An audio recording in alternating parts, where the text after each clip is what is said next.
Alléluia. Gloire au Seigneur Jésus-Christ. Gloire à Dieu. Alléluia. Amen. Souvent, on se demande le premier message de l'année. Eh oui, le premier message de l'année. On parle de quoi, le premier message de l'année? Eh bien, j'aimerais vous parler de ce qui est convenable. De ce qui est convenable pour nous en tant que fils et filles de Dieu. Et comme on le sait, Dieu connaît toutes choses. Vrai? Amen. Dieu connaît toutes choses. Il sait par où nous sommes passés et par où on va passer. Il connaît le passé, il connaît le présent et il connaît le futur. Il connaît tout. Depuis le commencement. Et pour ça qu'on dit il est le commencement et la fin. Pour lui, la fin, il n'y a rien de caché pour lui. Tout est là.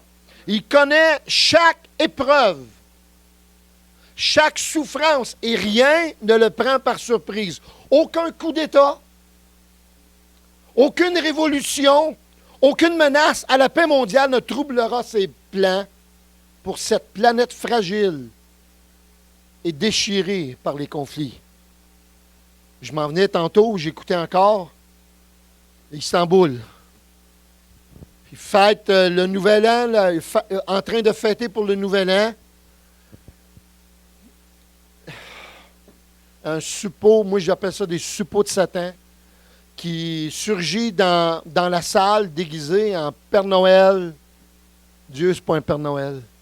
Mais déguisé en Père Noël, tuant 35 personnes. Ça commence bien l'année pour eux. Hein? Il y a des frères qui appartiennent, de nos frères qui appartiennent à Christ, qui sont dans ces régions-là, frères et sœurs. Ils souffrent. Mais malgré tout cela, ça n'empêchera pas Dieu d'accomplir ses plans pour cette planète qu'il chérit. Si Dieu n'aimait pas la planète, ça ferait longtemps qu'il l'aurait détruite. Son horaire est toujours à l'heure prévue.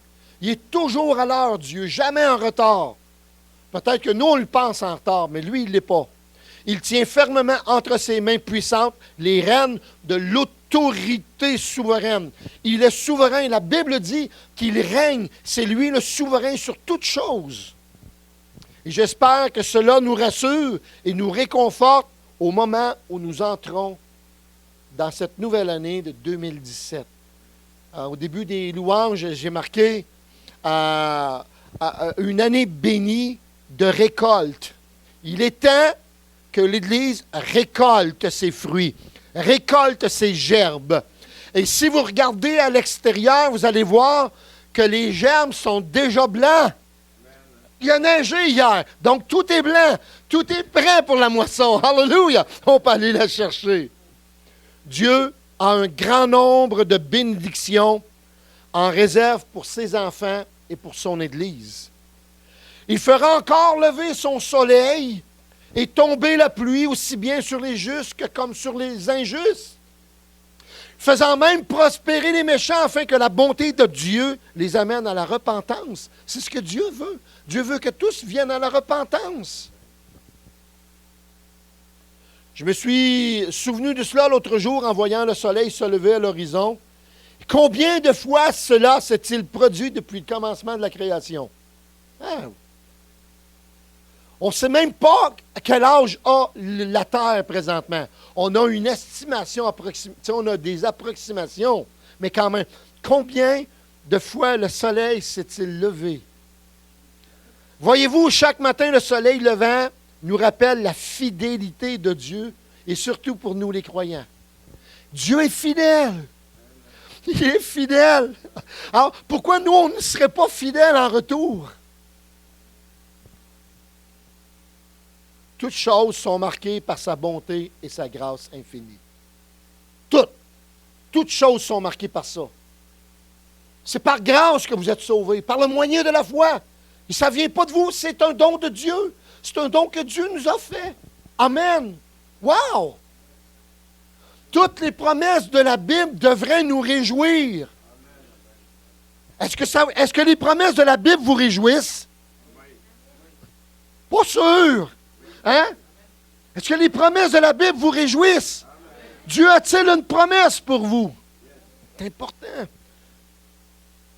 Ce matin, j'aimerais prendre deux textes. Deux textes qu'on va lier ensemble. J'aimerais qu'on puisse aller dans le livre des Lamentations de Jérémie. Quel prophète cet homme! Tout un prophète. Tout un prophète. C'était loin d'être facile d'être prophète à l'époque. Dormir sur un côté pendant un certain nombre de jours. Après ça, dormir sur l'autre côté pendant un autre nombre de jours. Pas dans un lit si confortable. Nous, on a des bons matelas, mais à l'époque, c'était peut-être un morceau de papier par terre, puis des fois, rien du tout. C'était pas facile, la vie de prophète. Ça prenait un homme de cœur pour faire l'œuvre de Dieu. Et Jérémie était un homme de cœur. Il n'a pas eu facile. Puis au chapitre 3, on connaît ce chapitre-là à cause de tout ce qu'il dit. Au verset 19, il dit ceci, à partir du verset 19 jusqu'au verset 26, il dit « Quand je pense à ma détresse et à ma misère. » Donc, il est en train de dire que ça n'a pas toujours été rose dans ma vie. Je suis un homme de Dieu. Dieu a promis d'être avec moi dans tout ce que j'entreprendrai. Mais Dieu m'a demandé d'être obéissant et d'être fidèle. La bénédiction, la plus grande bénédiction que nous aurons, nous, en tant que chrétiens, amen si vous êtes bénis sur cette terre. Amen. Mais vous allez être bénis dans le ciel, par exemple. Encore bien plus bénis dans la présence du Seigneur. Et ça, Jérémie le savait. Il dit, quand je pense à ma détresse, à ma misère, à l'absinthe et au poison, quand mon âme s'en souvient, elle est abattue au-dedans de moi. Des fois, on est un peu comme ça, puis on s'arrête là, nous. On ressasse le passé, on voit les misères, on voit les difficultés, puis on les ressasse, puis on mijote. Tu sais, on fait mijoter ça à l'intérieur, puis on sort de là, on sort de cette comment je pourrais dire, de cette méditation néfaste, troublée. Mais Jérémie, il a fait d'autres choses. Il a dit, mais voici ce que je veux repasser dans mon cœur. J'oublie pas ce que j'ai jamais oublié par où j'ai passé. Je me souviens des blessures du passé. Mais ce que je veux repasser dans mon cœur, c'est autre chose que mes blessures. Les choses anciennes sont passées. Je veux que toutes choses deviennent nouvelles maintenant. Et Jérémie dit ceci, ce qui va me donner de l'espérance et non pas du désespoir. Ce qui va me donner de l'espérance. Il y a des choses qui vont vous donner de l'espérance pour 2017, frères et sœurs. Les bontés de l'Éternel ne sont pas épuisées. Amen. Alléluia. Ses compassions ne sont pas à leur terme. Elles se renouvellent chaque matin. Oh, que ta fidélité est grande. Oh, que ta fidélité est grande. Alléluia. Ce que je veux faire ce matin, c'est prendre le temps. C'est vous encourager à prendre le temps. C'est vous qui allez devoir faire quelque chose. On aimerait que Dieu nous donne, mais pour que Dieu nous donne, il faut faire quelque chose. Que vous trouviez, prenez le temps de trouver dans la parole de Dieu une promesse qui pourrait vous encourager pour l'année qui vient. Est-ce que vous pourriez faire ça dans la semaine qui vient? Tu sais, attendez pas à la fin de l'année prochaine. Commencez cette semaine, parce qu'on est là le premier jour de la semaine. Commencez à partir d'aujourd'hui à trouver la promesse que Dieu a pour vous. Feuilletez pas au hasard, mais en lisant la parole, en allant dans la présence de Dieu, demandez, Seigneur, je veux une promesse pour cette année. Vous savez-vous quelque chose? Dieu va vous donner une promesse. Je peux vous donner quelques exemples. Je vais vous en donner quelques exemples. Proverbe 3. Verset 5. Confie-toi en l'Éternel de tout ton cœur, ne t'appuie pas sur ta sagesse. Reconnais-le dans toutes tes voies et il aplanira tes sentiers. Amen. On va en parler tantôt de cette promesse-là. Voyez-vous, on peut prendre Matthieu chapitre 6, verset 33. Matthieu chapitre 6, verset 33 qui dit ceci. Et toutes ces choses vous seront données par-dessus. Quelles choses? Mais si vous lisez le chapitre 6, vous allez voir. T'sais? Alors, il y a encore une promesse. Seigneur, on aimerait avoir telle affaire, on aimerait ça, c'est Seigneur Jésus. Ésaïe 41, 10, c'est un de mes passages préférés. C'est le texte sur lequel j'ai appuyé ma vie de ministère. 41, 10. Puis au verset 9, il dit, « Tu es mon serviteur, je te choisis et je ne te rejette point. » Wow! Dieu vous a choisi. Dieu nous a tous choisis, chacun d'entre nous. Et il ne nous rejette pas, il ne nous abandonne pas. Il dit simplement, ne crains rien, car je suis avec toi. Est-ce que Dieu est avec toi? Alors il dit, ne crains rien, car je suis avec toi. Ne promène pas des regards inquiets, car je suis ton Dieu. Je te fortifie, je viens à ton secours, et je te soutiens de ma droite triomphante. C'est probablement une des meilleures promesses que Dieu peut nous donner en cette année qui vient. Il y en a d'autres, Jérémie 29, 11, Hébreux 13, 5. Alors prenez le temps de trouver la promesse que Dieu veut vous donner durant l'année. Mémorisez-la. Rappelez-vous cette promesse à chaque jour. Accordez-y votre foi. Jouez avec votre vie, jouez dans votre vie avec cette promesse. Comme je peux jouer de la guitare avec les chants de louange, mais si ma guitare est désaccordée, ça ne va pas bien. Alors je veux accorder ma foi avec la promesse que Dieu me donne. Alléluia. Vous arriverez certainement à la conclusion que nous n'avons vraiment rien à craindre pour cette année. On n'a pas rien à craindre. Fixez vos regards sur Dieu et vos craintes s'évanouiront. Voilà. Regardez bien, j'aimerais vous lire dans une autre version le texte qu'on a lu de Lamentation tantôt. J'aimerais le lire dans une autre version. Vous n'avez pas cette version-là. Moi, je me souviens même plus où j'ai trouvé cette version-là, mais c'est de la parole vivante. On a la plupart du temps la version de la parole vivante du Nouveau Testament, mais il y a aussi la version de l'Ancien Testament qui dit comme ça, ce que Jérémie a mentionné. « Je suis l'homme qui a connu la misère sous les coups furieux du Seigneur. » Wow! Là, il parle. Là, on dirait que ça parle. Là, il dit, au lieu de dire, quand je pense à ma détresse et à ma misère, il dit, je suis l'homme qui a connu la misère sous les coups furieux du Seigneur. C'est un amer poison pour moi que de penser à ma misère et à mon déracinement. Je n'en peux rien oublier et je reste accablé. Mais voici ce que je veux me rappeler, voici ma raison d'espérer. Les bontés du Seigneur ne sont pas épuisées. Il n'est pas au bout de son amour. Sa bonté se renouvelle chaque matin, que ta fidélité est grande, Seigneur. Je le dis, Seigneur, le Seigneur est mon trésor. Voilà pourquoi j'espère en lui. Le Seigneur est bon pour qui compte sur lui, pour qui se tourne vers lui. Il est bon d'espérer en silence la délivrance que le Seigneur enverra. Wow! Alors, je suis convaincu d'une chose, c'est que l'année qui vient de se terminer a certainement laissé des traces dans vos vies. Moi, elle en a laissé des traces.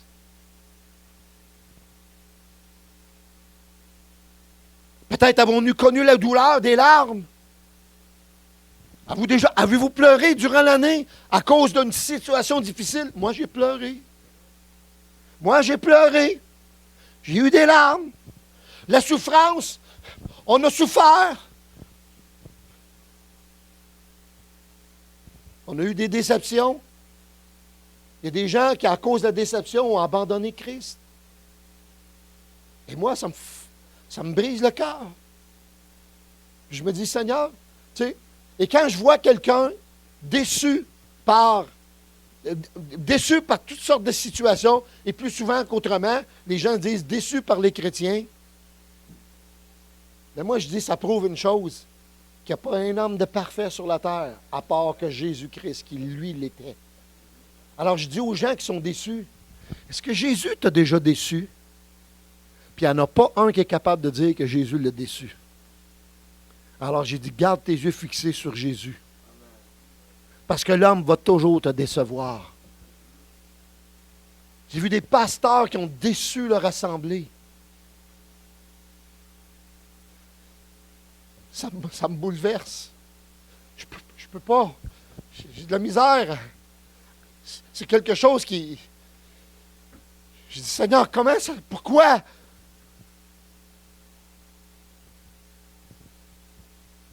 Peut-être que d'autres ont dû supporter les erreurs commises.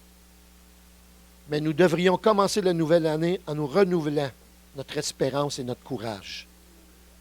Vous avez eu le courage d'abord de venir ce matin. Et vous avez eu le courage de persévérer jusqu'à aujourd'hui. Wow! Pourquoi tout abandonné? Ça fait 40 ans, ça va faire 40 ans, cette année, que ma vie a été livrée entre les mains de Jésus-Christ. Abandonner à ce moment-ci, ça serait fou. 40 années de perdu. Mais je vais persévérer. Je vais persévérer, je vais continuer. Je veux continuer. Alléluia. Et c'est peut-être le meilleur moment de dire, comme l'apôtre Paul a dit, d'oublier ce qui est en arrière maintenant. Les blessures, tout. Rappelez-vous des joies. Vous pouvez vous rappeler des joies. Rappelle-toi les bontés de l'Éternel. Tu vas voir en est content combien le nombre en est grand. Mais d'oublier ce qui est en arrière et de porter son regard vers ce qui est en avant. Maintenant, c'est en avant que je veux regarder. Je veux voir une année où l'Éternel va agir en moi et à travers moi. Ça, c'est quelque chose qu'on devrait... Je veux que Dieu agisse, mais pour que Dieu agisse, il a besoin de toi. Toi, tu as besoin de lui, mais on oublie trop souvent que Dieu a besoin de nous. Il serait capable de tout faire par lui-même. Il est le Tout-Puissant, il est l'Éternel. Mais il a décidé d'avoir besoin de nous. Et ça, c'est tout un privilège, frères et sœurs. C'est tout un privilège. Vous savez, c'est quoi un privilège, hein? C'est un avantage que les autres n'ont pas. Puis l'avantage, c'est que Dieu est avec nous, il nous accompagne. Tu n'es pas capable de faire ce que je te demande? Amen, c'est ce que je veux. Moi, je vais le faire à travers toi. C'est comme ça que Dieu agit, frères et sœurs. Alléluia. Dans un sens, c'est peut-être une nouvelle opportunité de faire toutes choses nouvelles. Et même s'il y aura encore, il va y avoir encore des tentations. Il va y avoir encore des épreuves. Il va y avoir encore des moments difficiles. Mais nous pourrons y faire face avec confiance parce que Dieu a promis de renouveler nos forces, de nous guider, de nous instruire quand le besoin se présentera. Amen! On n'a pas besoin de plus. Dieu va nous soutenir. Alléluia. Nous devrions tous bénir Dieu ce matin pour sa longanimité. Oh, quel grand nom! Quel grand mot, longanimité! Puis, des fois, on sort des mots, puis des fois, on dit, mais ça veut dire quoi? On peut traduire par l'indulgence, par bienveillance, écoutez bien ce que ça veut dire, longanimité, par compréhension, par tolérance, par faveur, par grâce, par pardon, par fiabilité et surtout par fidélité. Tout ça, ça remplit le caractère de longanimité de Dieu. C'est une forme tout à fait spéciale de patience qui consiste à supporter les offenses envers et malgré tout.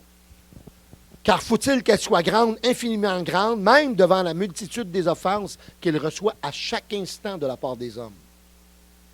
Chaque jour, il y a des offenses qui se présentent devant Dieu à cause de l'homme, à cause de la méchanceté de l'homme. Certainement que sans cette longanimité, la terre serait devenue un désert et les hommes auraient disparu. Mais à cause de cela, on est encore là. En ce temps-ci, où l'année 2017 brille déjà à l'horizon, est-ce que vous la voyez briller à l'horizon? Quand vous allez sortir dehors tantôt, là, il y a bien des places, là, aujourd'hui, c'est nuageux. Ici, c'est ensoleillé. Vous allez voir que l'horizon, c'est brillant. L'année 2007, elle brille comme cet horizon brillante de ce matin, frères et sœurs. Ça veut dire que si elle brille, cet horizon de 2017, c'est parce qu'il y a des bénédictions à l'intérieur qui vont s'accomplir. Des bénédictions pour chacun d'entre vous. Alors cherchez la bénédiction que Dieu a pour vous. Et j'aimerais vous faire part ce matin de quelques réflexions concernant les promesses qui pourraient être les nôtres tout au long de cette prochaine année. Alors, j'ai dit qu'on aimerait, je vais aller dans Proverbes chapitre 3.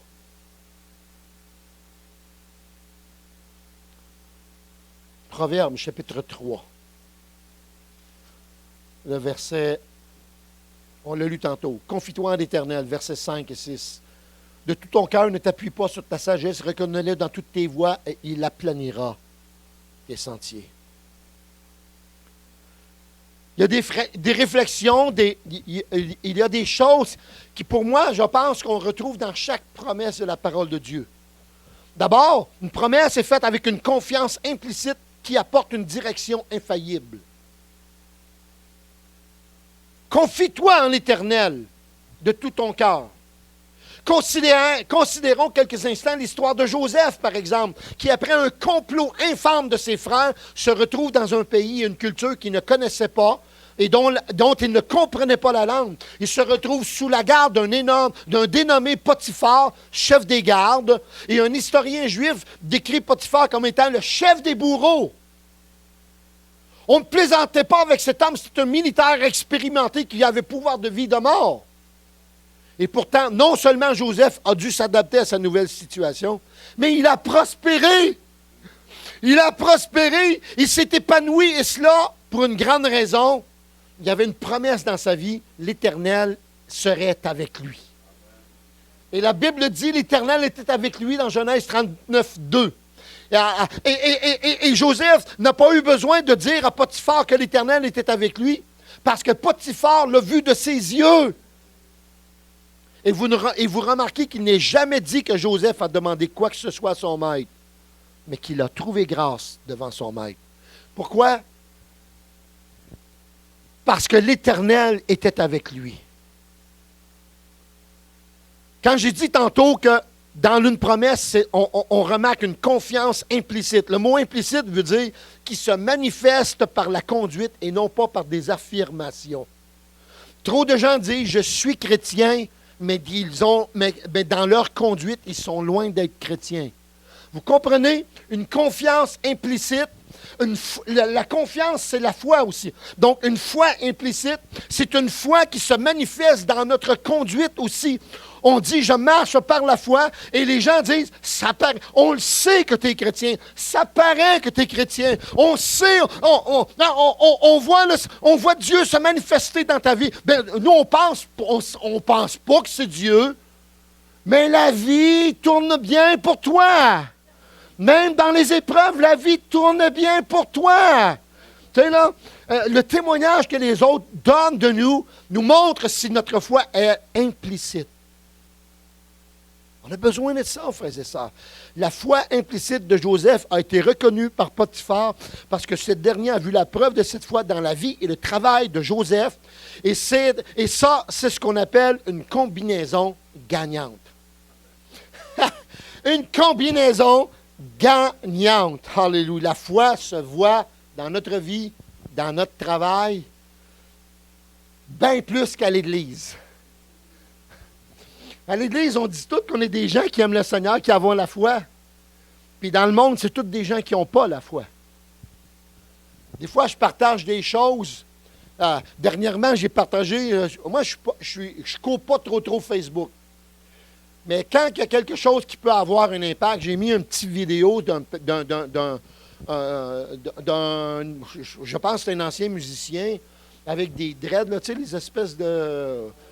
Tu sais, moi, quand on était jeune, on mettait ça pour bourrer les cracks, là, tu sais, dans les fissures, là. Les autres, ils se mettent ça dans la tête, là, tu sais. Ils appellent ça des dreads, là, tu sais, là. En tout cas, tu sais, puis tatoué, mon ami, tu sais, puis, wow! Il dit, il a tout essayé dans la vie pour combler la vide de son cœur, puis il n'a jamais rien trouvé, jusqu'à temps qu'il a rencontré Jésus-Christ. Wow! Et puis vous voyez cet homme-là complètement transformé, qui prêche, qui prie pour les gens, c'est incroyable. Mais moi j'ai dit, il n'y a pas de frontières avec Dieu. Il dépasse les frontières. Alléluia. Nous, on a toutes sortes de frontières, de préjugés, mais Dieu, lui, les traverse. Puis on a besoin d'avoir une vision comme Dieu pour aller dans la récolte de l'Assomption durant l'année 2017. Je vous lance le défi. Ce matin, je vous lance un défi. Chaque chrétien, c'est pas gros, hein? Pendant les 300, on dit il en reste 364, les 364 prochains jours, que vous trouviez une personne à qui vous allez témoigner de Christ pour l'emmener jusqu'à la repentance. Si tous les chrétiens, moi j'appelle ça le défi 111, si un chrétien, dans l'espace d'une année, amène une seule âme au Seigneur, emmenez-en pas 20, emmenez-en une. Savez-vous, l'Église, en 2018, là, j'aimerais venir prêcher là, le 1er décembre 2018 pour voir l'Église au double. Deuxième culte. Et voilà. Au double. Au double. Puis vous faites ça après ça tous les ans, là, puis vous calculez, là, vous allez voir que ce ne sera pas long, que l'Assomption est sauvée. Ça va vous prendre un centre d'achat. J'avais dit ça un jour à l'Église de Québec, et j'ai dit, la nouvelle religion aujourd'hui, c'est le centre d'achat. Je dis peut-être, pourquoi qu'on ne prendrait pas comme objectif que le centre d'achat, les galeries de la capitale deviennent l'Église de Québec, puis le carrefour chrétien de l'Évangile, ça devienne le centre d'achat. Pourquoi pas? Alors, la première chose, frères et sœurs, c'est une confiance implicite pour une direction infaillible. Joseph, là, essayez de vous mettre à sa place. Si ça vous serait arrivé, quand vous lisez la parole, là, vous lisez l'histoire, mais dites-vous, ça me serait arrivé, Seigneur, je ne sais pas comment j'aurais réagi. Vous n'entendez jamais maugréer Joseph. C'est drôle. Il se rend là, il ne connaît pas la langue. Ça lui aurait donné de quoi de chialer. Personne ne l'aurait compris, premièrement. Lui, il ne comprenait pas personne, puis personne ne l'aurait compris. Fait que ça ne réservait à rien. Alors, qu'est-ce qu'il fait? Il dit, Seigneur, je vais me confier en toi. Il s'est confié en l'Éternel. L'Éternel était avec lui. Il l'a fait prospérer. Il est devenu même le second après Pharaon. Wow! Un prisonnier qui est devenu presque le Pharaon. Wow! On est tous des prisonniers en Christ. On est tous des prisonniers en Christ pour devenir des leaders dans notre monde. Alléluia. L'objet, il y a toujours un objet dans une promesse. Et l'objet de la promesse, c'est le Seigneur. L'objet de la promesse, pas moi, c'est le Seigneur. Confie-toi en l'Éternel. C'est lui l'objet. On le sait tous, mais j'aime quand même le répéter, Dieu est le seul qui ne nous décevra jamais. Ce qu'il désire, c'est d'être reconnu comme tel, tel qu'il est vraiment, un Dieu de sainteté, un Dieu d'amour et surtout un Dieu d'honneur. Je mentionne qu'il est un Dieu d'honneur car il accomplira certainement tout ce qu'il a déclaré. Tantôt, je feuilletais ma Bible et j'ai reconnu un papier que j'avais déjà placé. Je ne sais pas si vous avez déjà partagé cette histoire-là, mais je vais vous la repartager. Je trouve qu'elle est de circonstance. C'est l'histoire de Sachi. Sachi, c'est une petite fille qui, peu de temps après la naissance de son petit frère, elle a demandé à ses parents de la laisser seule avec le petit bébé. Vous savez, hein, souvent dans nos familles, le premier-né, wow, c'est quelque chose, hein? Wow! Surtout si tu voulais un gars, et c'est un gars. Tu sais? Wow! Là,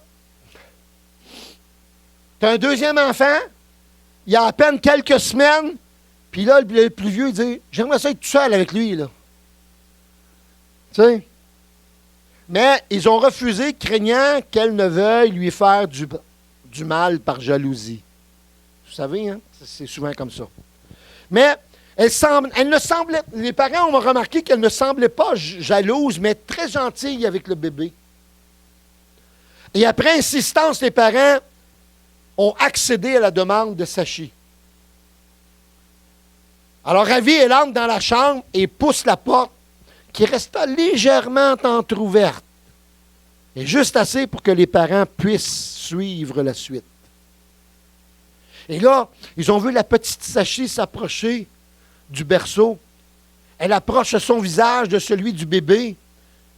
Et ils l'entendent dire doucement, « Bébé, bébé, dis-moi à quoi ressemble Dieu. Je commence déjà à l'oublier. »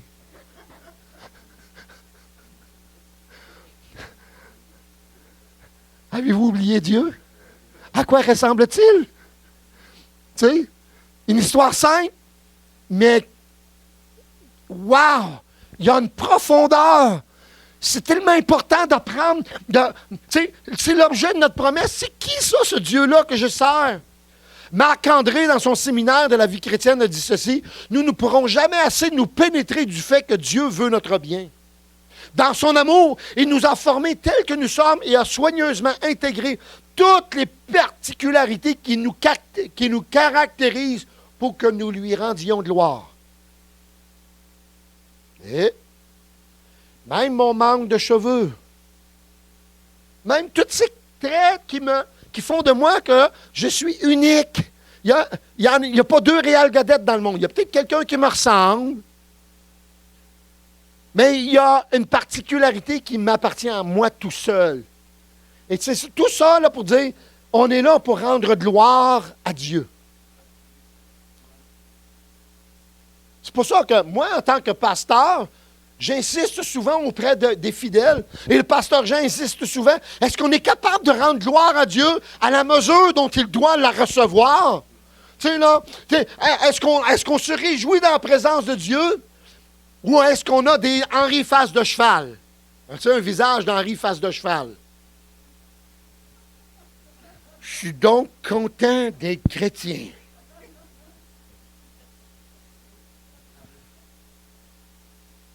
Moi, je suis heureux parce qu'avant, j'étais un bum. Tu sais, j'étais un buveur. J'aurais pu tomber dans la drogue, j'aurais pu tomber dans la pornographie. Même, je me souviens, je dis ça, mais je me souviens, un jour, un de mes amis, on se dit, hey, on devrait s'en aller en Floride et aller danser. Faire de la danse nue, là, tu sais, là. Amen, on n'est jamais allé. C'est sûr que je courais à ma perte si je m'en allais là. Mais je ne l'ai pas fait. On a eu tellement d'occasions pour devenir des rebelles. Mais un jour, Christ se présenta à ma porte. Moi, j'ai dit, t'es bondieuserie, je ne veux rien savoir. Puis Dieu dit, il a encore frappé. Il a tellement frappé qu'il a attendu que j'ouvre la porte. Là, un moment donné, quand j'ai ouvert la porte, j'ai dit, c'est quoi tu veux? Il m'a dit, je veux te donner la vie. Ben, il dit, c'est ça que je veux, la vie. Alors, Christ est entré dans ma vie, ça a tout changé. J'étais un terrible blasphémateur. J'ai cessé de blasphémer en un instant, instantanément. Instantanément. J'ai cessé de... Je fumais 3 paquets de cigarettes par jour. J'ai cessé de fumer instantanément. Le lendemain, je dis, Seigneur, je vais te tester si tu m'as vraiment délivré. J'ai pris une cigarette. Je dis, je ne veux pas recommencer, je déteste ça, mais je veux être sûr que jamais d'autre je vais refaire ça. J'ai pris une boffe. Oh, que je me suis étouffé. Oh! J'étais habitué. La veille, je fumais 3 paquets. Puis le lendemain, étouffé comme jamais. J'ai jamais refumé. Dieu m'avait délivré. Amen. Dieu a des promesses pour... C'est lui l'objet de la promesse. Dans la mesure où nous reconnaissons l'amour infini de Dieu dans son design, nous apprenons à toujours mieux nous accepter comme étant ses créatures. Et c'est ensuite seulement que nous pouvons lui faire totalement confiance et nous fier à ses plans. Il nous donne un avenir et une espérance. L'auteur des Proverbes dit aussi au chapitre 22, verset 17, il dit « Prête l'oreille et écoute les paroles des sages. Applique ton cœur à ma science. Car il est bon que tu les gardes au-dedans de toi et qu'elles soient toutes présentes sur tes lèvres afin que ta confiance repose. Non pas sur toi, mais sur l'Éternel. Je veux t'instruire aujourd'hui, oui, toi. Peut-être c'est la promesse pour toi cette année, celle-là. Peut-être. Mais en plus d'avoir la confiance, d'avoir cet objet, il y a aussi la méthode suggérée. La méthode, c'est avoir confiance. C'est faire confiance que Dieu va accomplir ses desseins. C'est pas compliqué. La foi, Dennis Lang disait, la foi, c'est pas seulement un engagement d'un instant, mais c'est celui d'une vie tout entière dans la plus intime et la plus durable des relations humaines. On a une relation humaine. Comprenez, là? Nous, on n'est pas divins. Donc, on a une relation humaine, intime, profonde avec Dieu, avec le divin. Wow! C'est exceptionnel, ça. Ça, c'est un autre privilège que les autres n'ont pas. Un autre avantage que les gens du monde qui ont rejeté Dieu n'ont pas. Moi, j'étais un amateur de boxe. Tu sais? Puis j'écoutais l'histoire de George Foreman, qui a été un des grands, si ce n'est pas le plus grand boxeur de tous les temps, qui a abandonné la boxe pour donner sa vie au Seigneur Jésus-Christ. Il est devenu pasteur. Alléluia! Quand je vois des gens comme Chuck Norris qui abandonnent les arts martiaux, qui abandonnent le succès de la gloire du cinéma pour devenir un homme de Dieu, alléluia, wow, c'est exceptionnel. Wow! Depuis notre conversion, ce qui compte, c'est que notre vie soit maintenant gouvernée en priorité. Écoutez ce que je dis, en priorité par les exigences d'une relation avec le Créateur de l'univers, plutôt que par nos propres désirs ou par les opinions de nos contemporains. Ce que les gens disent, ce que les gens aimeraient, oh, j'aimerais donc ça que tu sois comme ci ou que tu sois comme ça. Non, Seigneur, je veux être comme toi tu veux que je sois. Je veux être l'homme ou la femme que tu veux que je sois pour l'année 2017. Pas d'autre chose, frères et sœurs. C'est ça. Alors, quand on prend le temps de considérer la vie des patriarches et de tous les hommes de Dieu que nous trouvons dans la parole, la vie d'Abraham, que Dieu avait choisi pour être le père d'une grande nation, on remarque que Dieu récompense chaque pas de confiance et d'obéissance. La Bible dit dans Genèse 12, là, Abraham, Dieu parle à Abraham. Puis la Bible dit que Abraham obéit. Il a obéi au Seigneur. Et Dieu a récompensé. Dieu avait mis une promesse. Il dit, je ferai de toi une grande nation. Alléluia. C'est pas arrivé comme Abraham aurait voulu que ça arrive. Mais c'est arrivé parce que Dieu est fidèle. Abraham, n'oubliez pas, il vient de la Mésopotamie, il vient de la région de Ur ou de Our. C'est un païen. Il y avait toutes sortes de tendances. Il a tout abandonné pour suivre le Seigneur. Alors, il a dû progresser. Il a dû apprendre à connaître Dieu comme Sachi. Il a dû apprendre à connaître Dieu de jour en jour, avec chaque pas, avec chaque direction que Dieu donnait dans sa vie. Puis, à un moment donné, il arrive, il dit, « Seigneur, tu m'as promis un héritier, puis pourtant, là, je ne l'ai pas. » Oui, Abraham, je sais bien, mais tu ne m'as pas toujours écouté, mais je ne t'ai jamais rejeté. On sait toute l'histoire. Abraham, là, il a laissé la servante de sa femme. En tout cas, bon, OK. Puis depuis ce temps-là, ils ont des problèmes. Ils ont des problèmes avec Ismaël puis Isaac. Il y en a encore aujourd'hui.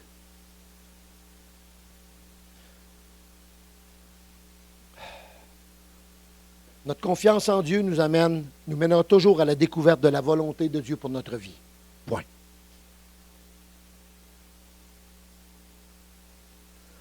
La conviction que notre vie a un sens. Est-ce que votre vie a un sens? Si elle a un sens, ça devrait être quelque chose de passionnant. Surtout dans un monde blasé où les gens ne trouvent plus de défis à relever ni de raisons pour lesquelles vivre ou mourir. Voyez? À part peut-être les kamikazes. Eux autres se tuent pour un avenir non prometteur. Incroyable, hein? Autre chose. Ça prend une mesure. Et la mesure, c'est tout notre cœur. C'est de tout notre cœur. Car l'Éternel étend ses regards sur toute la terre pour soutenir ceux dont le cœur est tout entier à lui. Ce n'est pas marqué à moitié. Tout entier à lui. L'expression de tout notre cœur renferme le principe fondamental du serviteur de Dieu. Et Dieu ne tient pas à avoir de demi-mesure. Il veut un cœur tout entier. Tout ton cœur, pas rien d'autre. Tout ton cœur. Il n'y a pas besoin de ton portefeuille. Il n'y a pas besoin de tes talents. Il n'y a pas besoin de ta compétence. Il n'y a pas besoin de ton CV. Il y a besoin de ton cœur. Et c'est notre problème dans la société du 21e siècle. On est tellement basé sur les compétences, les capacités et les CV qu'on en oublie le cœur. Et c'est peut-être une des raisons pour laquelle l'Église connaît tant de déboires. Prenez par exemple l'histoire du jeune homme riche. Bien que pratiquant l'observance des commandements, n'avait pas de tout son cœur tourné vers le Seigneur, aussi fut-il embarrassé et contraint de retourner tout triste. Car son cœur était attaché aux richesses de ce monde. Et Jésus a dit, nul ne peut servir 2 maîtres. Tu ne peux pas servir 2 maîtres. Alors, développer un cœur de serviteur n'est pas quelque chose de bien facile. C'est tellement difficile. Si on veut être à la ressemblance de Christ, on doit d'abord commencer à devenir un serviteur. Et Jésus était le plus grand serviteur de toute l'histoire de l'humanité. Mais trop de monde aime être servi et trop peu aiment servir. Et pourtant, les plus grands de ce monde, aux yeux du Seigneur, sont ceux qui servent. Et servir, servir ne se résume pas au service que nous faisons que nous pouvons rendre, mais c'est mettre au second plan nos souhaits, nos goûts personnels. C'est se réjouir de pouvoir contribuer au succès de son supérieur. Et c'est ça qui est la caractéristique. Voyez-vous, Joseph, dans la prison, il a contribué au succès de son supérieur. Et c'est tout à cause de cela qu'il est devenu, lui, le supérieur. Alors, rappelons-nous seulement ce que déclare le psalmiste dans quelques versets du psaume 119. Je ne le lirai pas au complet, parce qu'on va sortir vraiment à 4 heures. Je te cherche de tout mon cœur. Ne me laisse pas m'égarer loin de tes commandements. Verset 34. Donne-moi l'intelligence pour que je garde ta loi et que je l'observe de tout mon cœur. Verset 69. Des orgueilleux imaginent contre moi des faussetés. Moi, je garde de tout mon cœur tes ordonnances. Verset 145. Je t'invoque de tout mon cœur, exauce-moi éternel, afin que je garde tes statuts. Wow! Le psaume 119, c'est probablement le psaume le plus complet pour le chrétien qui veut se donner de tout son cœur à l'Éternel. Mais il y a un avertissement dans les promesses. Un avertissement. Ne t'appuie pas sur ta sagesse.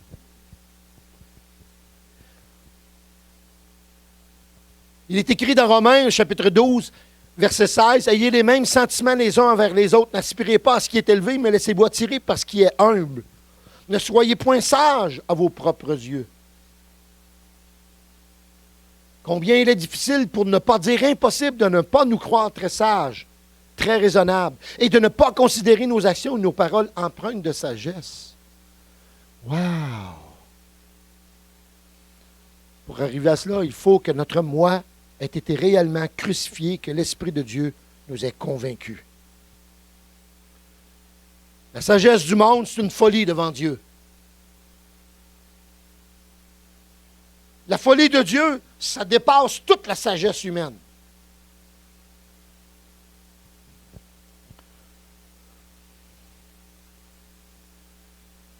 J'ai pris l'exemple d'un article qui disait ceci. Souvent, les gens donnent de la sagesse à ceux qui exercent l'autorité sur eux. C'est facile de pointer un doigt accusateur vers les responsables du gouvernement, les patrons, les pasteurs ou les membres du conseil, et de dire qu'ils sont incompétents comme leaders. En réalité, toutefois, nous centrons notre attention au mauvais endroit. Au lieu de critiquer les autres, nous devrions nous assurer que la sagesse est présente dans notre propre vie. Si tu es vraiment sage, tu peux critiquer. Il faut la crainte de l'Éternel et la science des saints pour pouvoir critiquer. Nous devons également demander au Seigneur de nous aider à acquérir la sagesse. De toute façon, si tu as la crainte de l'Éternel et la science des saints, bien, tu ne critiqueras pas. Voilà. Vous comprenez? Mais tu aurais tous les critères pour critiquer, mais tu ne le feras pas. Si quelqu'un, alors nous devons demander au Seigneur la sagesse à acquérir. Si quelqu'un en manque, qu'il la demande à Dieu, qu'il la donne tout simplement. Dans Jacques chapitre 1. Salomon demandait la sagesse à Dieu pour l'aider à diriger. De même que nous devons constamment dépendre du Seigneur si nous voulons marcher dans la sainteté. N'accusons pas trop vite Salomon parce que je ne suis pas sûr qu'on aurait fait mieux. Quelqu'un disait, nous n'aurons pas le temps de critiquer les autres si nous sommes occupés à rechercher la sagesse. Et voilà, frères et sœurs. Un autre point, l'occasion. L'occasion, c'est dans toutes tes voies. Dans toutes tes voies. Garde ton cœur plus que toute autre chose. Pourquoi? Parce que de lui viennent les sources de la vie. Écarte de ta bouche ta fausseté, éloigne de tes lèvres les détours, que tes yeux regardent en face, que tes paupières se dirigent devant toi, considère le chemin par où tu passes et que toutes tes voies, voyages, manières, habitudes, cours de vie, caractère moral soient bien réglés, soient fermes, soient stables, établis, sûrs et durables. Être déterminé, être constant dans le sens moral, ne te détourne ni à droite ni à gauche et garde ton pied du mal. Voilà. La version Darby dira, « Et pèse ton chemin. » Mets ton chemin sur la balance pour voir si on a du poids. Hallelujah. Le terme pour considérer,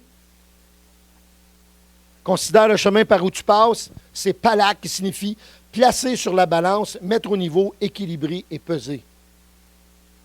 Alors, prenez donc garde afin de vous conduire, dira Paul, avec circonspection, ça veut dire en regardant tout autour, non comme des insensés, mais comme des sages.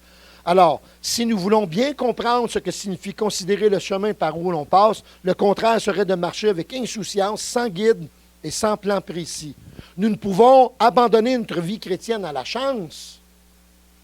Nous devons prendre des décisions sages et rechercher la volonté de Dieu. Warren Wiersbe a écrit « Il est triste de constater que trop de chrétiens flottent dans la vie comme des somnambules. Ils ne font pas plus d'efforts pour vivre pour le Christ et le servir. Ils ne font pas plus d'efforts qu'un somnambule. » Alors, je pourrais dire, la mathématique, ce serait la connaissance. Si vous avez la connaissance, mais vous n'avez pas la pratique, vous êtes déséquilibré. Si vous avez la pratique, mais vous n'avez pas la connaissance, vous êtes encore déséquilibré. Mais si vous additionnez la connaissance à la pratique, vous êtes équilibré. Un homme sain, équilibré dans le Seigneur. Et une dernière chose, la promesse. La promesse, Dieu va aplanir tes sentiers, Dieu va accomplir son œuvre. Wow! Que c'est merveilleux! La promesse que nous avons en Jésus-Christ. La Bible nous dit que si nous mettons notre confiance, il va aplanir nos sentiers. Le verbe aplanir vient de yachar, qui signifie qu'il va rendre droit, qu'il va diriger, qu'il va mener directement, qu'il va estimer juste et qu'il va approuver. Wow! Wow! Le sentier vient de Orak. Il signifie au sens figuré le chemin de la vie ou encore la manière de vivre. Wow! Il aplanira tes sentiers. Il va diriger ta manière de vivre. Il va être avec toi pour te rendre de plus en plus semblable à Christ. On pourrait continuer encore et encore, je vais m'arrêter là. Mais je vais vous laisser avec certaines promesses. Vous pouvez les prendre en note. Peut-être que c'est une de ceux-là aussi qui vous est attribuée aujourd'hui. Psaume 130, versets 5 et 6. J'espère en l'Éternel, mon âme espère et j'attends sa promesse. Mon âme compte sur le Seigneur plus que les grades ne comptent sur le matin. Que les grades ne comptent sur le matin. Lamentation 3, on l'a dit tantôt. Michée 7,7, pour moi, je regarderai vers l'Éternel, je mettrai mon espérance dans le Dieu de mon salut, mon Dieu m'exaucera. Et Jacques 5, 7 et 8, soyez donc patients, frères, jusqu'à l'avènement du Seigneur. Voici, le laboureur attend le précieux fruit de la terre, prenant patience à son égard, jusqu'à ce qu'il ait reçu les pluies de la première de l'arrière-saison. Vous aussi, soyez patients, affermissez vos cœurs, car l'avènement du Seigneur est proche. Alléluia. Voilà, c'est quelques réflexions simplement pour nous encourager à dire, Seigneur, l'horizon de 2017 brille avec éclat pour ton Église. Amen.